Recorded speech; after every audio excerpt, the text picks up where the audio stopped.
What's up, YouTube? Welcome back to FuelTech. Today we'll be reviewing a data log in the FuelTech software, a recap on fuel tuning, and much more. Stay tuned.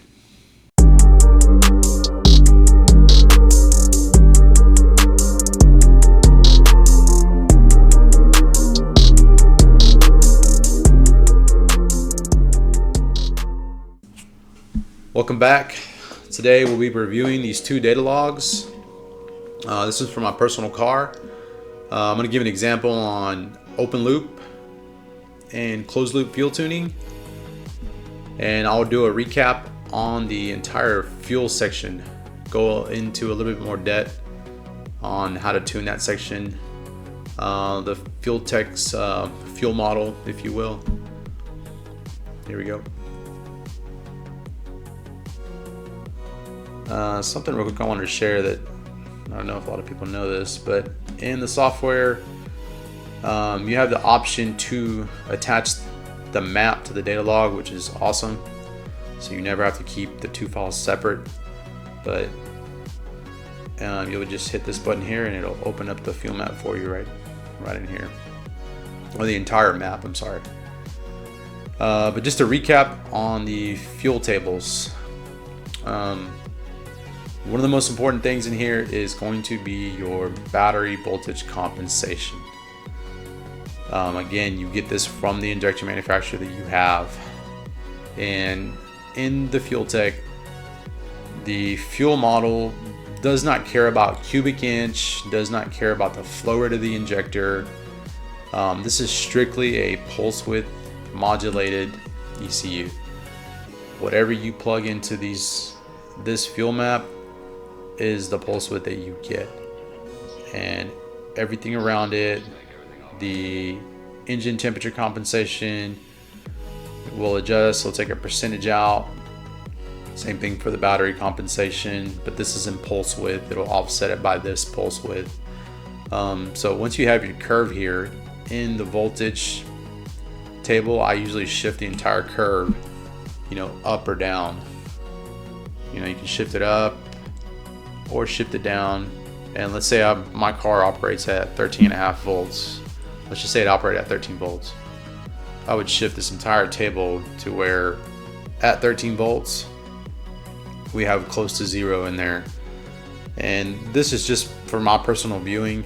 You don't have to do it this way, but I can look at the primary pulse width, and if I'm commanding to at 10.5 then 10.6, then I know that's what I'm getting. It's just a little bit easier to understand what's going on. There is a setting in the engine setting for primary injector dead time, and I would consider this the minimum pulse width you want the injector to operate. So no matter what you command, if you command a 1 millisecond pulse width, you're going to get 1.9, I believe. So it won't operate below this number, basically. That's how I'm understanding it correctly. So if you command 1 here, you should have like a 1.9 in the log. Now I'll have to reconfirm that, but I think that's the last time I remember seeing that. But here we'll just review. We'll go over this data log. This is my first pass in the car. And alright, this is my first pass in the car. I had dialed in the fuel map on the street a little bit, and this was just doing some pulls on the street first, and we finally got to take it to the track. And I decided that I was going to use just open loop tuning. I didn't want to chase it with the O2 closed loop. I wanted to see how far off I was. One mistake I did make, which in hindsight luckily didn't hurt the motor, was I should have just went, took a 60-foot hit or down to the 330 and shut it off, made the necessary adjustments, and then came back, and do a 660 hit. In combinations that are less forgiving, it's probably a better approach. Some guys like using closed loop compensation. In this example, closed loop compensation is activated. And here it's activated. And you can see the orange is the correction. And I'm targeting 0.83, and this is in units of lambda. And this is what the closed loop compensation is doing for me in this particular instance here. One of the things in both of these maps is that the fuel map needed a little more resolution because I was operating between two different cells in the fuel map, and I think I had a little bit of surge going on here on the upper RPM range, is why it's all squiggly like that. I was spinning this blower pretty hard, and it's a little bitty 4.6 liters, so that could have been the reason why. But here in this pass, I left it in open loop, so we'll open up the fuel map and I'll show you what you would need to do to tune this. So we'll make this full screen, and you can bring this inward to give you a little more view on the. There we go. All right, so something that I needed to do here is that I'm operating between 14 and 20 psi on the fuel map here. Now that's just too much of a gap, in my opinion, in hindsight, to adjust this. So what I'm gonna do first, before I make any changes to this fuel map, is rescale it. So this is where you go to rescale it. So I just need to add, so since I wasn't running 24 pounds of boost, I'm gonna delete that cell. But I was operating around here, right? So I'll add a 12, 13,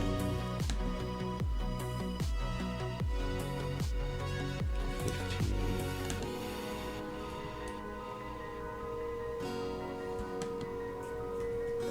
There we go. Just make that a 14.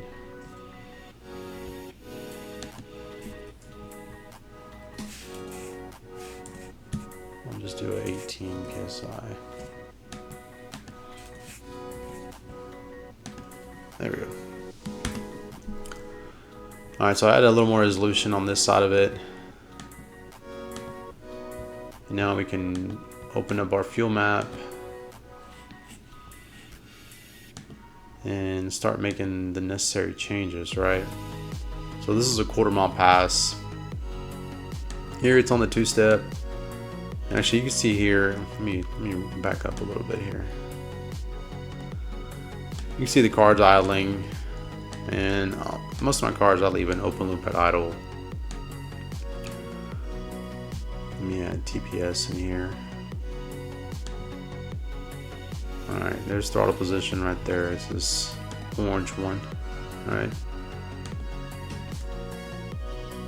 So as I floor it, it went a little rich, and that's got some acceleration enrichment going on. And you can see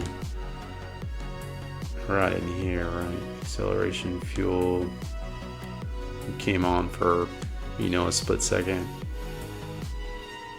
So some of that is the acceleration enrichment fueling.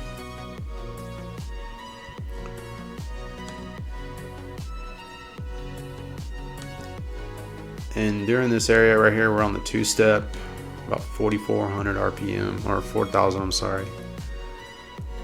And right there, it's cutting ignition, doing a bunch of stuff to hold the RPM. So, you can kind of, goes a little rich.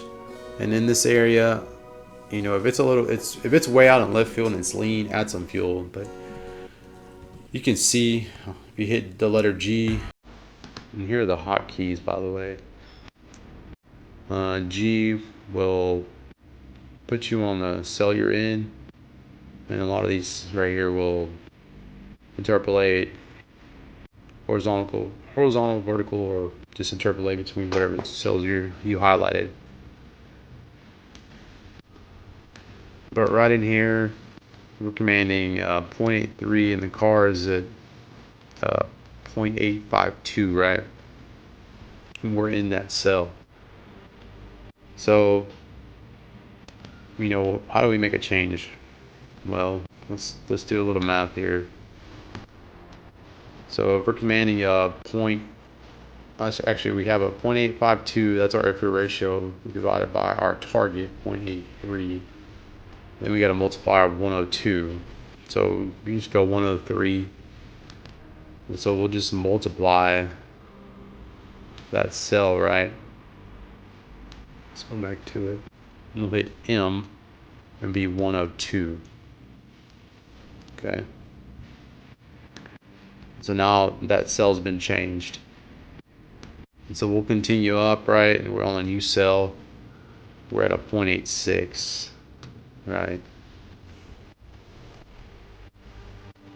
And so we divide it by 0.83. We got a 103. We'll just call it 104, right? You see this, it's next to another cell, right?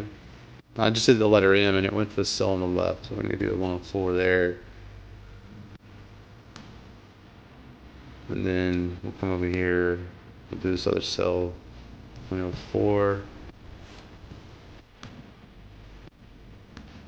And then here it goes pretty lean, right? We're at a 0.88 to a 0.83. 0.88 divided by 0.83. Got a 106, right? Back in there, multiply 0.06. So you start seeing the trend, you know, in your combination. You know, that's we'll just call it a 0.9, right? 0.96 divided by 0.3. Call it a 108. That's pretty lean.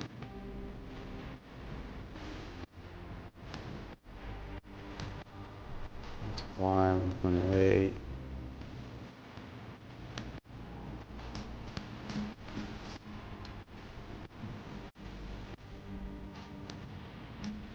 You can see that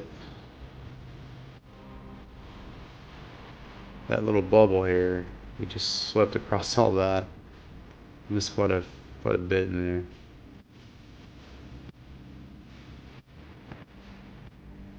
It's a 0.88.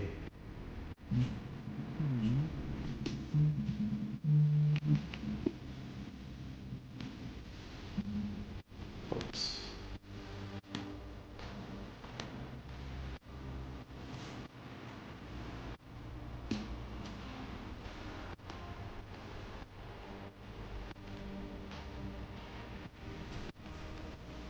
So we got a 0.88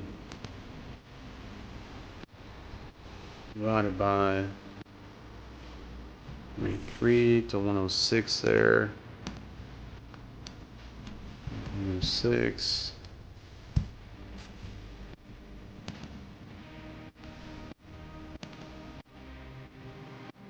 We'll start seeing a trend here, right?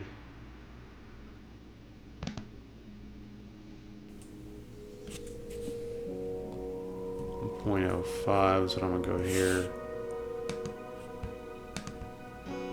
And these two I'm gonna go multiply by 106.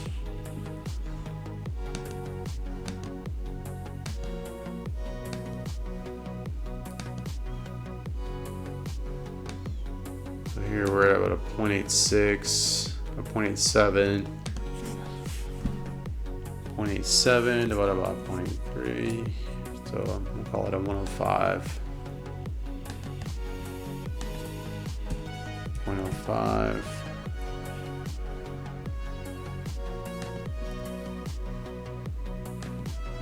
0.85. So you run 18 psi. So 0.85 to 102. We'll just go 103 on that one.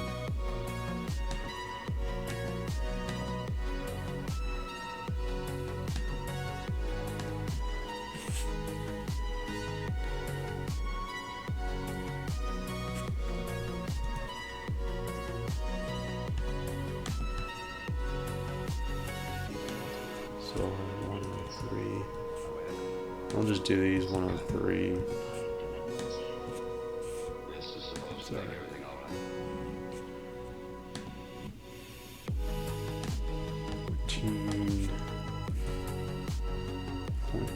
I'll fat finger that. So something in this combination that you need to consider is the air intake temp. Change that color for you. This is in that bright blue, right? You see how the air intake temp just skyrocketed on this combination, made a lot of heat. The Pro Chargers, they put a ton of air, or I mean, I'm sorry, they put a ton of heat in the air. It's just not that efficient. But one of the things with air temperature is that as air temp goes up, the density of the air comes down. So you got less air packed in there, if you will, even though it's a boosted combination, right? You are forcing air in there, but the air density is dropping. And so therefore the combination is going to get richer. And I'll show you that on the other example. But once you see the trend in your fuel map, all right, we're going to send this back to FT Manager. And we're going to look at it here, right? Okay, here's the fuel map, right? It looks kind of lumpy. And so there's some cells that we didn't make adjustments to because it wasn't close to it. So I just go in here and smooth all that out by hand, right? And you start kind of seeing the torque curve, right? The primary injection timing, that's like your VE of the engine. You can use that as a indicator of where cylinder filling is happening, right? In here, this thing probably makes peak torque at 6,600 RPM, right? You can see as that RPM's higher and higher, it's requiring less fuel, you know. I mean, this is obviously not in closed loop, but you'll see it on the other graph.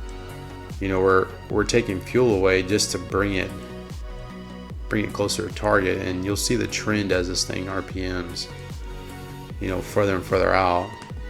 And I'll just show you here. You know, here we only made it to 6,300 RPM, and on this pass, this is in closed loop. You can see the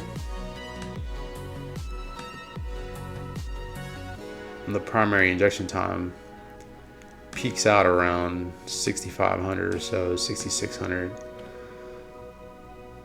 And that's a good indicator of, okay, this is where the motor makes peak torque. You know, maybe I should remove a little ignition timing in that area.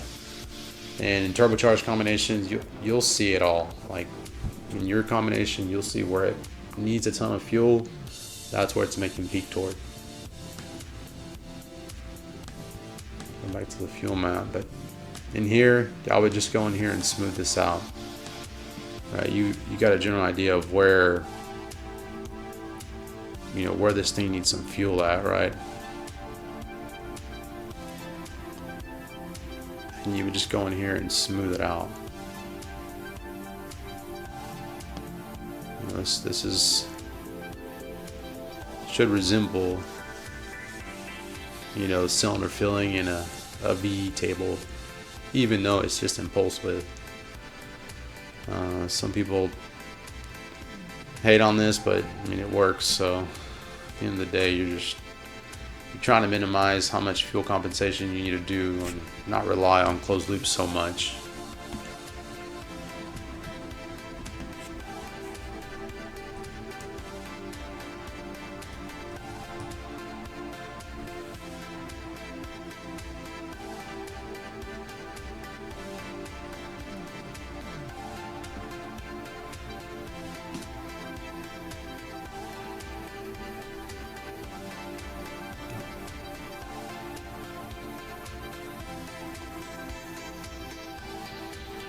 So there you go, and just smooth it out. And go make another pass, and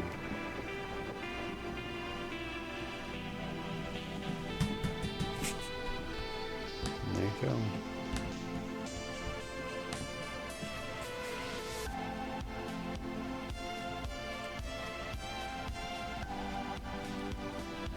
And try to keep enough resolution in the area that your motor is operating at. This will just allow you to fine-tune the that particular area. If you look at these logs, you can see that the air fuel is kind of jagged. It's not really smooth. You know, it's got some surge going on in the blower. Map sensors all over the place. If you add some resolution in there and it's operating between two cells, you know, it's not going to need that big of a change in pulse width. So that's how you would do it if, you know, you wanted to do open loop tuning. You know, the advantage with open loop tuning is that you're not getting feedback from the oxygen sensors, and you have a, you know, whatever PID controller they have in the background, you know, overshooting or undershooting. If the fuel table is way the fuck off, it's going to make changes. You know, it can overcompensate, and then you'll be chasing that. You know, you make a change to the fuel map, but as long as the fuel map is smooth, usually closed loop is not leaving it in closed loop is not an issue. A lot of guys put 100% on the plus side to add up to 100% if they're way out in left field and don't know where the fuel map is going to end up at. So to each his own, however you want to do it. I'm just giving you examples. Whichever way you want to approach it is completely up to you. There is no wrong answer on this.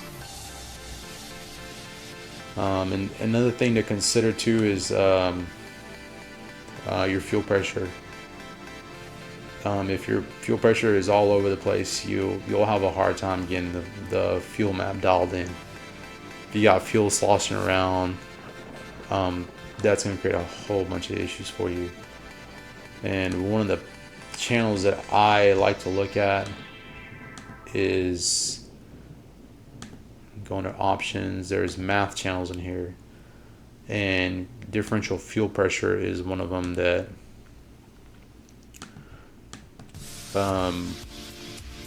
will give you an idea of what's going on with the fuel, you know, if it's staying consistent. And this is basically fuel pressure minus map, right? Or plus map, depending on what's going on here. So in this case, we have actually it's fuel pressure minus map. So if it's under vacuum, you have 36 psi. It's actually adding, the math is adding to come up with this number. So this is the effective pressure across the injector. So when you're under vacuum, the flow to the injector increases because it's drawing fuel from the injector under vacuum. And so the flow rate will go up. So with a fuel pressure regulator that's vacuum referenced, the fuel pressure drops to compensate so that the delta pressure, the differential pressure, remains the same across the injector, right? What the injector sees, if you will. So as you make boost, now you're pushing on the diaphragm of the fuel pressure regulator, boost reference, right? So the fuel pressure goes up. the effective pressure across the injector still remains the same. So it's 55 psi minus 17 pounds of boost, and we have 38 psi. So while we did lose like a pound of the delta pressure, it's still relatively consistent, right? To my base of 39 psi is where I set it at. So when you raise fuel pressure, you're raising the effective flow rate, if you will, of the fuel injector. You're making it larger, but you're also taxing the fuel pump. So if your fuel pump can't keep up, you'll see it in here. And I think I have an example in here on when I ran my tank low on the launch. I watched the delta pressure and it dropped as the car launched, just from the G's, and the fuel sloshing back, picked up air, and the fuel pressure dropped. And you'll see that in your O2s, you know, and so use this as an indicator to check your fuel system. For the guys that are running Corvette fuel filters or not a vacuum reference fuel filter, you'll tune it the same way, but you're gonna have a different differential pressure as the motor's going in between vacuum and naturally aspirated. Usually it's only naturally aspirated guys that use these Corvette fuel filters. Okay, in this example, we have closed loop compensation turned on. And so in the software, in the data logger, okay, we're just gonna start all over, right? We're gonna reopen this map. And here's our map that's associated with that log. And you can use the O2 correction overlay. This is built into the software, and you can adjust it if you wanted to, you know, under settings. Usually it's just auto. You can set the temperatures up in here, air temperature, wherever you want it in your battery voltage window. There's advanced settings. I usually don't like using this personally. Some people like it because it can kind of make your fuel map look kind of junky. But if you wanted to use this, you would just send it to FT Manager, and the cells that are highlighted are the changes that have been made. And then obviously the other option is just, we'll open that again, start all over. It's just using the fuel map, right? And so now that closed loop is on, you'll have to take that into consideration, right? So in this case, since it's doing the work for you, and you can see on this one I actually rescaled it, but I'm gonna actually rescale it again to add more resolution to the areas that I need, right? So we'll add a 12 and 13, 15, 16, and then we'll add a 18, right?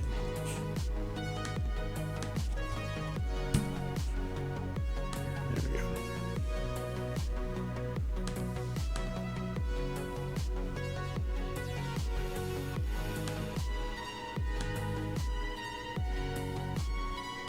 So in this case, they're in this cell here, right? And we go to M, it goes to the cell, it's adding 3%, right? It's doing the math for us. And so it does make it easier. But like I said, the biggest trick here is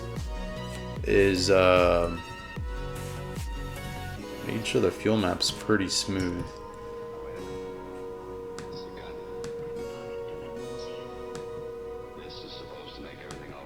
So that's 1%, you know, that's not a huge change.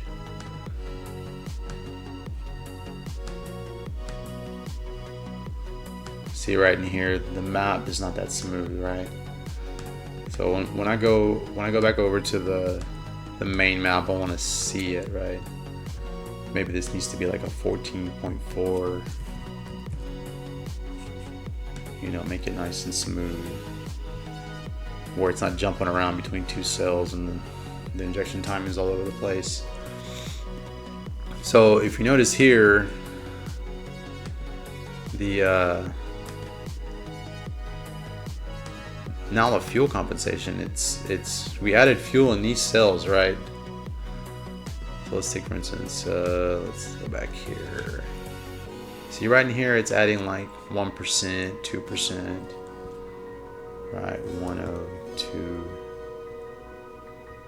1.5%. Make this 14.4. Make it smooth. Now, as the thing RPMs, it's back in these same cells, but now my O2 correction is pulling fuel. You're like, you know, why is it doing that, right? If we're commanding that particular fuel and we're back at it in that same cell, well, the difference is the air temp, right? You know, the air temp changed drastically in that area. So what do you do, right? So we'll send this back to FT Manager, and here's our fuel map, right? Smooth these areas out. Add some fuel here, wet a little bit there. All right, you start seeing the trend of what the fuel map needs to look like. You know, and think about this as a VE table, and this is the cylinder filling. You want to try to keep this as smooth as possible and not too many big changes, and you know, add the resolution where you need it.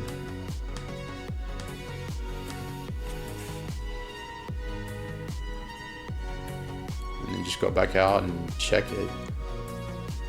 So in this instance, we had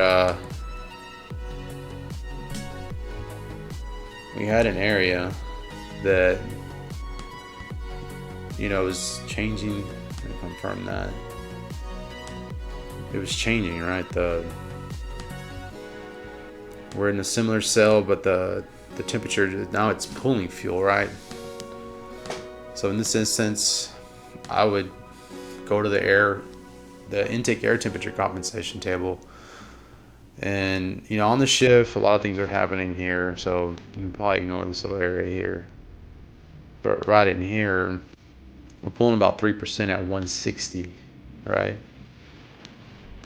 So, you know, we can scale this however we want. And there we go, 140 to, you know, 230.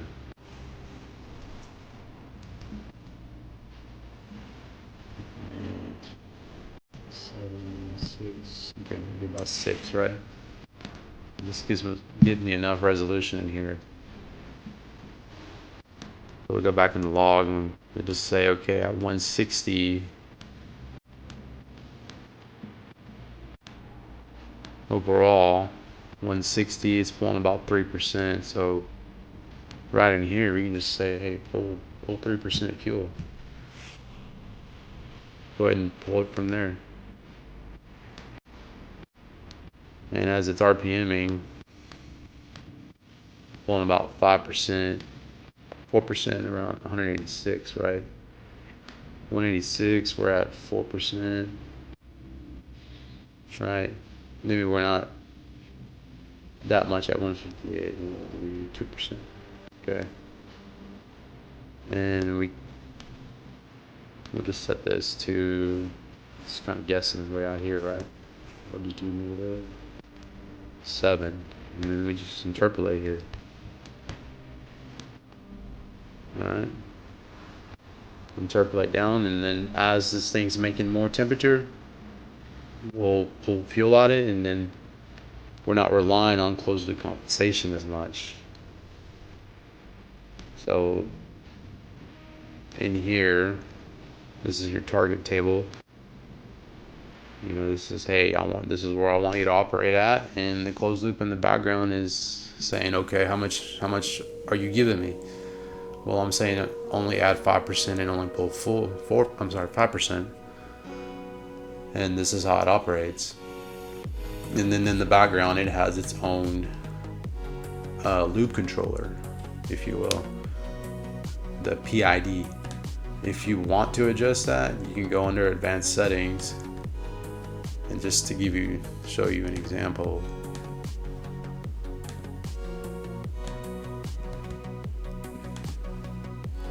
this is what's going on in the background, right? Proportional, integral, and derivative, and loop time. These settings are what dictate how the closed loop is going to run. One of the biggest things I've learned in PID tuning is you want the PID controller to do the least amount of work. So typically what they would call a feed forward table, if you will, like you're tuning idle, any type of boost controller, if it's not CO2, you give it a feed forward. You say, hey, in open loop, you tune this table, and once that table is close enough, or relatively close, where it's hitting target number, doesn't matter what it is, idle, fuel, O2 control, anything you're trying to control, the feed forward table has to be accurate. So in this case, it's our primary fuel table. You want the closed loop compensation to do very little, if any at all, right? Obviously there's going to be some subtle changes, and that's okay. So get the fuel table dialed in right, add resolution where you need it, give it enough adjustment, that it just kind of cleans it up a little bit. You can add more in here, it's completely up to you. In the event you do run out of fuel pump or injector, or actually if you run out of injector, you're done. But if you run out of fuel pump and you got plenty of injector, the closed loop can compensate for you. Keep in mind, like, the O2s are at the bottom of the exhaust. There's going to be a delay. If it read lean, that means the motor was already lean.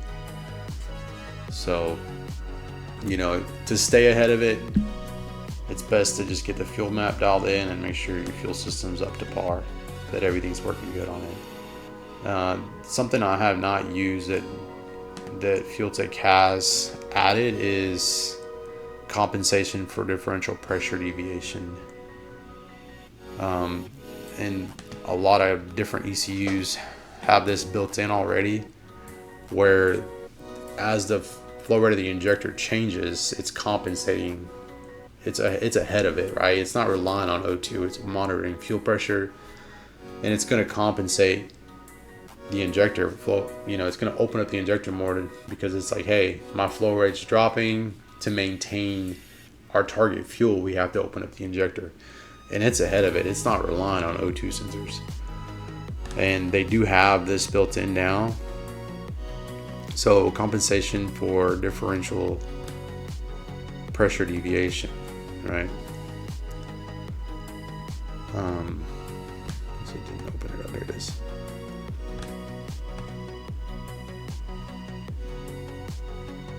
So this feature applies fuel correction when there is a deviation from the differential fuel pressure, which is what we discussed earlier, right?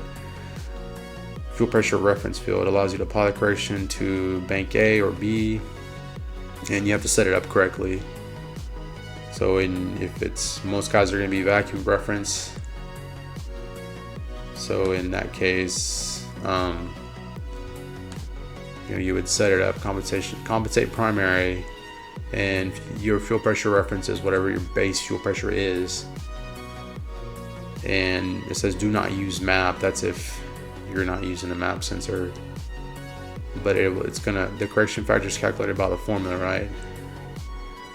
Where P is the reference pressure and P2 is the differential pressure when using a map, or P2 is the fuel pressure when not using a map. So you're going to set this to your reference, and it's going to say, hey, anything below this, it's going to compensate. Anything above, it's probably going to compensate, and that's all in the background. And I'm not sure how FuelTech has that set up. With other ECUs, you can set it just like a factory ECU, where the flow rate is characterized in the ECU. Any offset in the battery compensation is characterized in the ECU, and it's ahead of it before you're having to rely on O2 sensors. So that is something you can use. I've never used it, so and what else? Let's see here. Injection phase angle. I think somebody asked me in one of the videos I have, but I'll talk about this more in depth as well. But fuel injection angle is, you know, before top dead center, like where it ends at, right? And you can push this around. Usually guys that are trying to make that extra horsepower have a large enough injector that they can move this injector angle around, or it's spraying exactly on an open intake valve. From the factory OE side, they usually end the injection on the exhaust stroke, so it's fuel sitting on the back of a closed intake valve, and that helps with fuel evaporation. And so you can push this around wherever you want. I'll give an in-depth example on this later on. But thanks for watching. Like always, comment, like, subscribe. Let me know what you want to see. If you got any questions about these videos, please leave a comment.